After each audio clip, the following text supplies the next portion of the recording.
Hare Krishna. Welcome back to the Mahabharata Characters series. We are continuing our discussion on Yudhishtira. So, the Pandavas are in the forest and Arjuna has decided, as per the instruction of Vyasadeva, to go to the heavens. And the other Pandavas, with Lomash Rishi's guidance, have gone towards the Himalayas, towards the Gandhamadan mountain.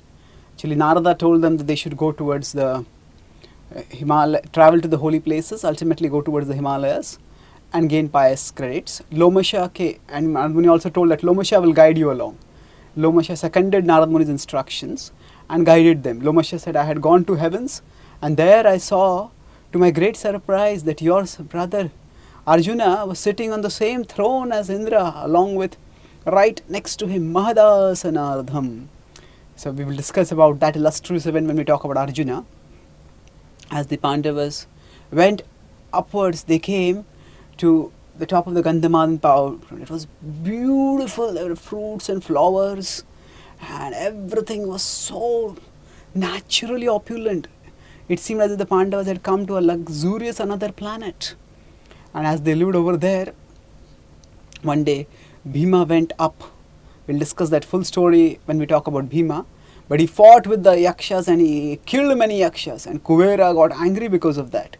So it was when Yudhishtira followed up behind Bhima, and when he saw what Bhima had done, he reprimanded him and told him that be careful. You should not offend the gods like this. And they can destroy us, they are much more powerful than us. And he waited very submissively. When Kuvera came and saw that the Pandavas were very submissive, he was pleased and he forgave and blessed them. So whenever there is some mistake that happens, by being submissive, we can minimize the damage that happens. And Yudhishthira demonstrates that. The details of the story we will discuss when we talk about Bhima. And so several times Bhima, because of his impetuosity, would get into trouble and Yudhishthira would get him out of that trouble. Another time, Bhima had just gone around in the forest sporting, and as he was sporting around, suddenly in front of a cave he saw a giant snake. It had 4 huge fangs and its body seemed to cover the whole mountain cave. And as Bhima was looking at it, it seemed such a terrible being. And suddenly, with lightning speed, that snake moved around, caught Bhima in his coils. And Bhima used all his enormous strength, but could do nothing. And he just fell unconscious. After some time, when Bhima came back to consciousness, he was stunned. He asked, he says, oh snake, who are you? He says, my power cannot be withstood even by the gods, and yet you have overpowered me. How is that? So the snake replied in a loud sonorous voice. He says, I was the Raj Rishi, Lomasha. And I had Nahusha, and I had performed great austerities, and by that I had ascended to heaven. But there I became proud, and at one time I asked the Brahmins to carry me as a palanquin, and then I touched Agastya on his back, urging him to move fast. Sarpa can mean fast, move quickly. And Agastya got angry at my insolence and he cursed me that you should become a sarpa. And I fell from there and I have become a snake. And he has given me I begged forgiveness and I asked him for his blessings.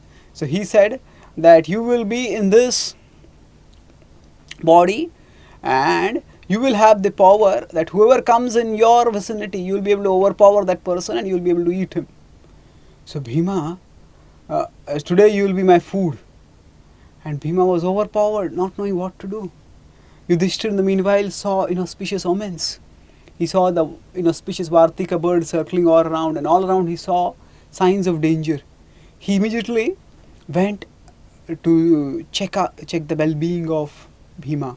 And as he followed the footmarks and he went up the mountains, suddenly he saw Bhima lying in the coils of that snake. He was amazed. He folded his hand in front of the snake and he says, oh great one, who are you? How is it that you have been able to overpower Bhima? So Bhima explained to him before the snake could reply And then Yudhisthira turned to him.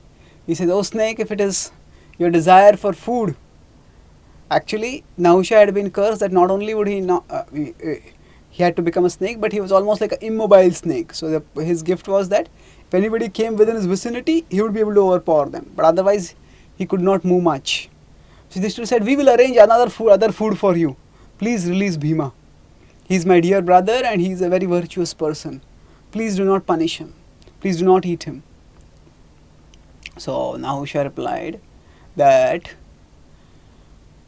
"I have got him now and I am going to eat him only. If you don't run away immediately, I will catch you and I will eat you tomorrow." So Yudhisthira remained firm. He thought deeply and he said, "There must be some way in which he can be released. Was there some proviso within your curse by which you could be released from this curse?" Yudhishthira was not just thinking of the well-being of Bhima, he was also thinking of the well-being of Nahusha. He knew that he must have had great religious merit if he wanted to rise to heavens. Yudhishthira had already heard of Nahusha and of how virtuous a king he was. Surely, Yudhishthira thought that his predicament as a snake would not be meant forever. He said, "Yes, Agastya Rishi told me that if someone can answer my questions about dharma, then that knowledge will liberate me." So Yudhishthira said that, "I will surely try to answer your questions. Please tell me what those questions are. If you can do so," the king said, Nahusha said in the form of the snake, "that then I will liberate you as well as I liberate your brother and you will liberate me." And he asked, "Who is a Brahmana? And what is the highest knowledge?"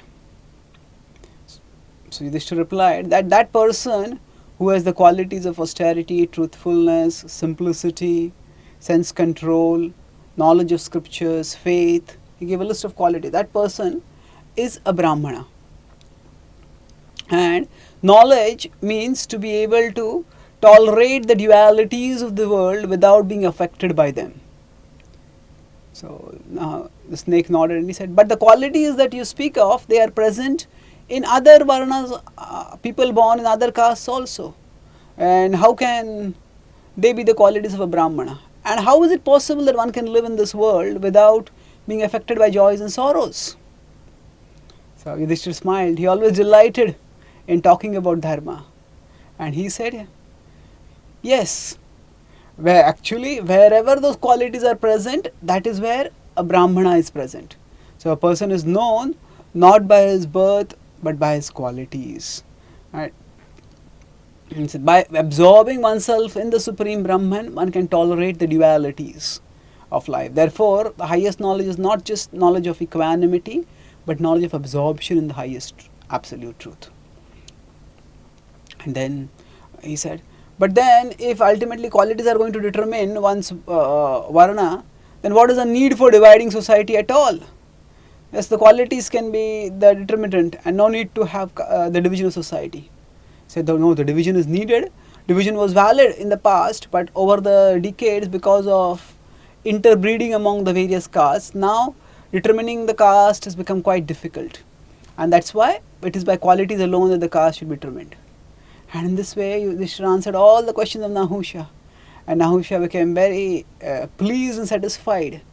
And then Yudhishthira, ever eager for discussion and wisdom, he thought that Nahusha has been to heavens. He is also a very learned person, despite the error of judgment that he had made. He said, "Let me learn from him also." And then he asked questions in philosophy to him. And Nahusha answered those questions. So Yudhishthira, in this way, was always looking for sharing wisdom and receiving and relishing wisdom. And finally, this discussion got over. Then Nahusha released Bhima. And as soon as Bhima became released, immediately Nahusha, the snake died and a celestial being appeared over there. And that's being bored, folded the hands and offered respects to the Pandavas and disappeared, going back to a higher destination. And Bhima returned back. And Bhima returned to Yudhishthira. Both of them embraced each other. And Yudhishthira told Bhima, "Please do not be so impetuous like this. Be careful." And then, after that, Arjuna returned from the heavens. And when Arjuna told about the various adventures he had and how he had acquired extraordinary weapons, Yudhishthira desired, please show me those weapons. And Arjuna started invoking those weapons, about to discharge them. The sages appeared in the sky and they said, "O Yudhishthira, these are extremely powerful weapons. They cannot be used just for exhibition. Wait, when the battle comes, you will be able to see the prowess of these weapons." Yudhishthira nodded in assent. And the Pandavas decided to return back to down from the Gandhamadhan. They were happy over there, living there. But as the 12th year started off, as they had spent several years in the forest, first they had lived at Kamyavan, then they had gone to Badrikashram, and for around 5 years Arjuna had lived in heaven. And when they came back, the Pandavas continued to live in Badrikashram area. But Bhima and Arjuna came and they said that in the future we will have to fight a great war. And if we get too used to living in comfort over here, then we will lose the impetus to prepare for that great war. Therefore, we feel that we should leave this place and return back to the from this Badrikashram, this higher level exist. It was almost like a heavenly planet where they were living. Actually, the Kuvera had allowed them when they had gone to near Kuvera's about to live near his abode. And they said, now better that we return back to the earthly level. They're not exactly in heaven, they're in the part of the earth itself, but it was substantially of a higher level of existence. That we will be performing austerities and remembering what we have lost and remembering what we have to fight so that we can regain it. So Yudhishthira nodded gravely and agreed. So austerity gives us the impetus for working hard. If things are very comfortable, we feel let things be as it is. There is no need to work hard. So having a certain level of discomfort in life is good because it uses the impetus for working hard. And the Pandavas, they chose to return back to forest existence, where the things would be more austere, but they would be more prepared. And as the Pandavas came back, the Krsna again came to meet them, and Krsna gave them news about how their sons were faring. Subhadra had been staying with Krsna, and Abhimanyu had also been staying sometimes in Drupada's kingdom and sometimes with Krsna, and Draupadi's other sons were also there with Krsna. And Pradyumna, Krishna's son, was training all of them in warfare, and they had become great friends together. So they got the news, and then Markandeya Rishi came over there again. Actually, Narad Muni came over there, and then Markandeya Rishi also came. And Markandeya Rishi and Narad Muni, the picture that we see behind, they instructed Yudhishthira in the path of Dharma. And Yudhishthira heard for long hours, delighting in hearing of the wisdom. At that time, Draupadi also received, Krishna had come with his queens, and she also, they received instruction from Draupadi, and then Krishna departed. At that time, many incidents happened. The Pandavas, the Kauravas tried to come to insult the Pandavas by flaunting their wealth. But then it was Yudhishthira who saved the day for Duryodhana. And Yudhishthira's virtue shines forward over here also. When Duryodhana had been imprisoned by the Gandharvas, we'll discuss the story when we talk about Arjuna more in detail. But at that time, the Kuru soldiers came to Yudhishthira to beg for help. And Bhima was delighted to know that Duryodhana had been arrested and imprisoned. And he said that, oh, it is fortunate that even now the gods desire some good for us. He was thinking that because we have faced so much misfortune, it seems the gods have abandoned us. It's good to know that the gods desire some good for us. That which we would have taken a long time and after great endeavor to achieve defeat of the Kauravas, this has already been achieved by the gods.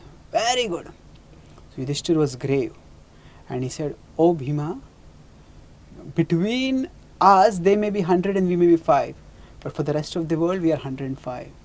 It is the Kuru ladies who have been imprisoned. It is the Kuru dynasty that has been insulted by the Gandharvas when they have arrested Duryodhana and his brothers and their queens. So we must go and rescue them.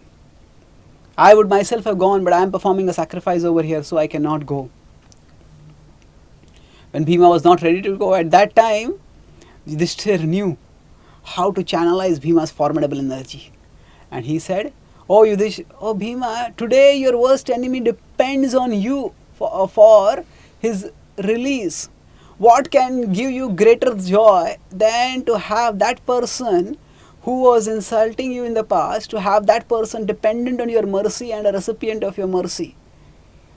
So he took Bhima in this way, and Bhima went, and then they rescued. When Duryodhana was brought back in front of Yudhisthira, at that time also Yudhisthira very kindly told Duryodhana, "Oh child, do not engage in such folly. Go now peacefully."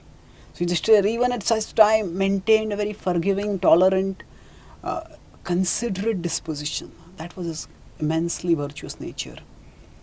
And then after that, Jayadratha once tried to kidnap Draupadi. This also we'll discuss later. But again, when Jayadratha was arrested and brought back, Yudhishthira said, "Let him be forgiven, because he is the husband of Dushala." Dushala was the only daughter of Dhritarashtra and Gandhari, and he said that she should, if we kill him, she will become widow. Let that not happen.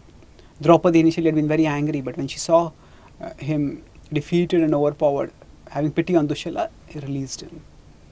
And then, as the Pandavas were nearing the end of the 12th year of their exile, and they are thinking where they will stay in the 13th year, at that time, suddenly a Brahmana came, and the Brahmana said that my sacrificial sticks and the paraphernalia that I use for performing sacrifices has been taken away by a mysterious creature, something which looked like a deer. It just came and took everything away, and I am not able to get it. Please help me." The Pandavas immediately got up and they charged. They could see that creature in the distance, and they ran after it for a long distance, but neither could they catch it, and suddenly at one particular moment it disappeared. And the Pandavas started lamenting. They said that for them as Kshatriyas, service to Brahmanas was a very great duty, and inability to serve the Brahmanas was a disaster. So they started lamenting. Yudhishthira said, "Oh, it is so unfortunate that we are not able to serve Brahmanas. First we have lost our kingdom, and now we have lost our dharma also, because we are not able to serve the Brahmanas." And Bhima said, "It is because I did not kill Duryodhana at that time that we are suffering this misfortune." Arjuna said, "Because I did not kill Karna, that's why this is happening." So they said, "Because I have not killed Shakuni, that's why this is happening." Yudhishthira, realizing this was getting them nowhere, he turned towards Nakula and he said, "Now we have been running for a long time. Please see if there is any water anywhere. We can at least drink water and regain our strength." Nakula climbed up a tree and could see that birds were going in a particular direction. Said, "Probably there is a lake over there. I'll go there." When he went there to the lake, his plan was to drink some water and get some water for others, or tell them that surely the water is there, come in here. But then when he reached near the water, a voice said, "This is my lake, do not drink water from here." Nakula was extremely thirsty, looked around, saw no one, and he decided to drink the water. When he drank the water, he fell dead over there. And then after some time, Yudhishthira saw that no one had come. Nakula had not returned after almost an hour. He sent Sahadev, and the same thing happened to Sahadev also. And he also first was shocked to see Nakula, but then he saw that he was unconscious. He thought that, let me first regain strength and then I will do something about it. And he was told, "Don't drink water, first answer my questions." So Nakula couldn't find anyone, and being too overwhelmed by thirst, he also drank water, and he also fell unconscious. And then Arjuna was sent. When Arjuna came there and he saw both his brothers unconscious, he was infuriated and devastated. He turned around and looked. Couldn't see anyone. His thirst was intolerable, so he decided to drink water. "Stop! Answer my questions." Arjuna thought this voice must be responsible. He started looking around, started shooting arrows in all directions. Although he shot arrows, there was no effect. And then, unable to find anyone, he decided to drink water, and he also fell unconscious. Bhima came there and he saw all his three brothers. He was infuriated. He started looking around, about to destroy whoever had done this. But not finding anyone and being unable to tolerate the thirst, he also decided to drink water. And as he drank water, he was warned, but he also drank and he fell unconscious. Finally, Yudhisthira came there, and Yudhisthira saw all his four brothers. He was devastated, and he started lamenting. He says, "How is it? Oh Arjuna, you were supposed to be undefeatable. You are going to defeat our enemies. The gods had promised this. How could their words have gone wrong? What calamity has come? Alas, it is all because of me, because of my foolish gambling that this has happened." Yudhisthira lamented for some time, but then he regained control, started thinking. There had been no sign of a war anywhere. Surely the Pandavas could not have been killed without a conflict. He said, sure, there was something magical or mystical over here. He looked around and he could not see anyone. And when he decided, let me drink water, he was also very thirsty. And then I will investigate what to do. So he approached the water, and again he heard the voice. Stop, first answer my questions. Then he turned around. Yes, I am ready to answer your questions. I do not want to take what is yours. So please appear before me. Who are you? He says, I am a crane and I live, and this is my lake. And he saw far away in a tree a crane sitting over there. And he was surprised. He says, no, you cannot be a crane. You must be a celestial being, because no ordinary person can kill the Pandava, kill my brothers, leave alone kill. No, what to speak of a bird killing them. Even a human being or a powerful king cannot kill. So probably Devata. He says, no, I am just a crane. You must answer my questions. So actually, Yudhisthira said, I'll answer your question. So Yudhisthira, although he was also very thirsty, but his natural love for knowledge and his eagerness to discuss spirituality and his eagerness, his curiosity here, because he relied more on wisdom than on strength, he was able to disregard the urging of thirst and focus on discussing wisdom. His brothers, having too much confidence in their strength, neglected the warning. So they are all great, but in this particular pastime, Yudhishthira's patience and virtue shines forth. And then, so then this crane, when Yudhishthira asked, who are you? This crane transformed into a Yaksha. And he said, this is my lake, and you have to answer my questions. So Yaksha asked many questions, again, profound questions. And Yudhishthira answered all those questions. He says, what is the way to enlightenment? He says, Mahajano yena gataha sapantha. That the path that is followed by the great souls, when we follow that path, then we can attain enlightenment.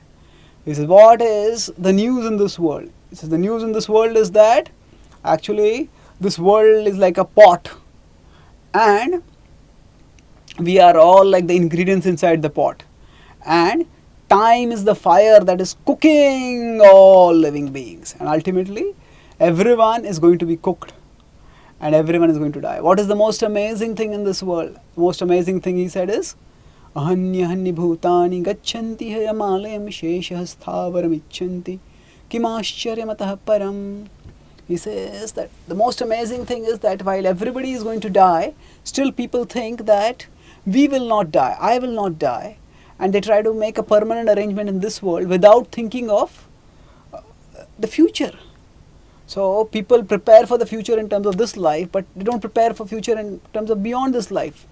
That is the most amazing thing. So in a dharmic culture, long-term preparation means not just preparation for a career in this life, but also beyond this life. And the inability to see this for a dharmic king like Yudhishthira was amazing. And it is an amazing reality if we think about it from an objective perspective. So Yaksha was very pleased by all the answers. And he said that, ask for whatever benediction you want. And ask for one benediction that you want, I will give you, I am pleased with your answers. You can ask one of your brothers, let him be revived. And Yudhishthira thought, and he said, please revive Nakula. Yaksha was surprised. He said, surely Bhima is far more powerful and he is much more important for your plans to regain the kingdom. Or why not ask for Arjuna? He has celestial weapons and he can never be defeated in war. Why are you asking for Nakula? So Yudhishthira was grave and he said, it is virtue alone that will lead to success and prosperity and victory. I will never abandon virtue, no matter what the temptation. And he said, through me, one of the sons of Kunti lives, but none of the sons of Madri are alive right now. I want at least one of her sons to be alive. That's why I asked for Nakula. So Yaksha was very pleased. He says, because you do not abandon virtue, therefore, even under such duress, I am pleased with you, and therefore I will revive all your sons, all your brothers. And then all the brothers were revived, and they looked at Yudhishthira, and they looked at this Yaksha, amazed, grateful that Yudhishthira had brought them back from the dead, and realizing his glory all the more. And Yudhishthira turned towards Yaksha to thank him, and he started thinking, who is this person? He said, you must be surely a Devata. Are you by any chance Dharma? And the Yaksha smiled, and then he revealed himself as Dharma, the god of death, god of Dharma. And he said, I am your father. Vidura is also my expansion. And I had come here to test you. Ask some more benedictions for me. So Yudhishthira said, the only thing that I want is that the Agnihotra of the Brahmin who had come to ask us for help, let that Agnihotra be restored. He said, it was I only who had come at that mysterious creature to take away the fire sticks. That will surely be returned. Ask for something else. Yudhishthira said that, actually, that I have had your darshan, that itself is a great fortune, and that the Brahmana's duty has not been interrupted, that itself is enough. But still, because you are asking me to ask for something more, so I say, we are now going to go into the forest. We are going to the incognito period of our exile. Please bless us so that we will stay safely without being detected. So he said, yes, actually this will happen by itself, but I bless you. You will not be detected even if you were to wander around the earth publicly, but you should stay in the kingdom of Virat, and there you will stay without any danger of detection. And then he said, ask for one more benediction. And Yudhishthira again said, he said that you have been very kind to me. If at all you want to give me anything, then please bless me so that my mind will always be free from avarice, folly and anger. And let it be always inclined toward charity, austerity and truth. Avarice, folly and anger, very significant things. It was avarice, that means greed, which had led to the whole gambling match. Folly, he felt so that avarice had what had motivated Duryodhana and Shakuni and all of them. Folly, he felt I had myself been foolish in going on gambling like this. And anger, he could see how especially Bhima and his other brothers were burning in anger constantly. So he said he himself, he was in his humility saying, I was also greedy. I also gambled because I thought I will get more money. So let me be free from all this and let me be charity, austerity and truth. These are the qualities that a Brahmana, that a Kshatriya in a Brahminical culture is supposed to have. So Yaksha, the Dharma smiled and he says, actually you already have these virtuous inclinations, but I bless you nonetheless. And then Yaksha disappeared. And the Pandavas decided to go to Virat to spend their last year incognito. Thank you. Hare Krishna.